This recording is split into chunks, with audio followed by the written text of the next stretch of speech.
வணக்கம் அன்பர்களே. சில அன்பர்களுக்கு திருமணம் மிக காலதாமதம் ஏற்படும். 35 வயது ஆனால் கூட திருமண வரம் அமையாது. அப்பேற்பட்டவர்களுக்கு சில பேர்களுக்கு ஜாதகத்தில் நட்சத்திர சாராம்சத்தில் கிரகங்களுடைய நிலைகளை பார்த்திங்கன்னா வக்கர நிலையில் இருக்கும். அப்படி வக்கர நிலைகளில் இருக்கக்கூடியவர்களுக்கு திருமணம் அருகில் வரும் தட்டி போகும். அதாவது பொண்ணு படிக்கிறாங்க, அப்புறமா ஒரு வருஷம் கழித்து சிந்திக்கிறாங்க அப்படின்வாங்க. இல்லை வீடு கட்டிட்டு நாங்கள் பார்த்துக்கலான்னு இருக்கோங்க அப்படின்னு. அது மாப்பிள்ளை வீடாக இருந்தாலும் சரி, பொண்ணு வீடாக இருந்தாலும் சரி, அப்படியே மாறி மாறி அதை தட்டை கழிச்சிக்கிட்டே போகும். இந்த நிலைக்கு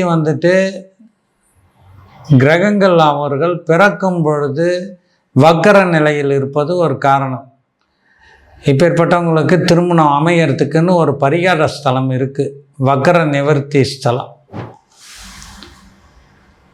திண்டிவனம் அருகில் திருவக்கரைன்னு உண்டு. பக்கத்தில் மயிலம்ன்ற ஒரு ஊர். நீங்கள் திருவக்கரை வக்கரகாளி அம்மன்னு போட்டாலும் சரி, திருவக்கரை சந்திரமௌலீஸ்வரர் அப்படின்னு இறைவனுடைய திருத்தலம். நீங்கள் பௌர்ணமி தினத்தில் 7 வாரங்கள் வரணும். தொடர்ந்து இறைவனையும் வக்கரகாளி அம்மனையும் தரிசனம் பண்ணிங்கன்னா நல்லது. அங்கே சப்த மாதாக்கள் வீற்றிருக்காங்க. சாமுண்டி வக்கரகாளியாக இருக்கிறார். அந்த கோயிலில் எல்லாமே வக்கர நிலையில் இருக்கும். சனீஸ்வரனும் வக்கர நிலையில் இருப்பார். நந்தியும் சிவனை விட்டு சற்று விலகி இருக்கும். அந்த வக்கர நிவர்த்திகள் இந்த ஸ்தலத்தில் பரிபூர்ணமாக ஏற்படும்.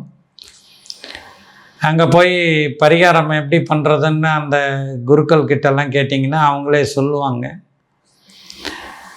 இறைவனை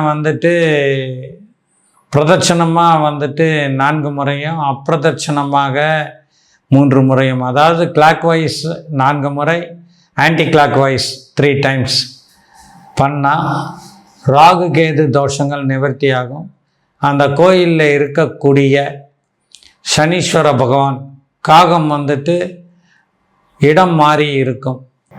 அதனுடைய நிலையினாலே சனீஸ்வரனை வழிபட்டாலும் சனி வக்கரமாக இருக்கக்கூடியவர்களுக்கும் பரிகாரங்கள் ஏற்படும். விரைவில் திருமணம் அமையும். இறைவன் அருளால் நலம் பெருகும். இந்த திருமணம் தாமதமாகக்கூடிய அன்பர்கள் இதனை முயற்சிக்கலாம். நல்ல பலனே நடக்கும். நன்மையை தேடி இறைவனை நாடுங்கள். நன்மை பயக்கும். நன்றி, வணக்கம்.